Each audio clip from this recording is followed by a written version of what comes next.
ကယ်၍များကျမရွေးချယ်ဖြစ်ခဲ့မယ်ဆိုရင်တောင်မှကျမအပေါ်ကိုတကယ်ကိုဒါချစ်ခင်မြတ်နိုးမှုရှိရမယ်ကျမကလည်းမေတ္တာသက်ဝင်မှုရှိရမယ်ပေါ့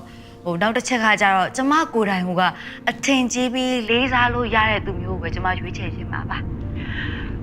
အခုဖြေသွားတာတွေကအရင်တစ်ခေါက်တည်းအများကြီးဖြေလျှော့သွားတာတွေ့ရတယ်ဧကနာတွေ့နေပြီထင်တယ်ကိုတင်းလားမောင်တင်းလားပြောပါ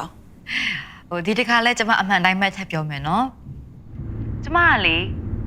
ကျမချက်ငယ်တဲ့သူဆိုရင်တိတ်ပြီးတော့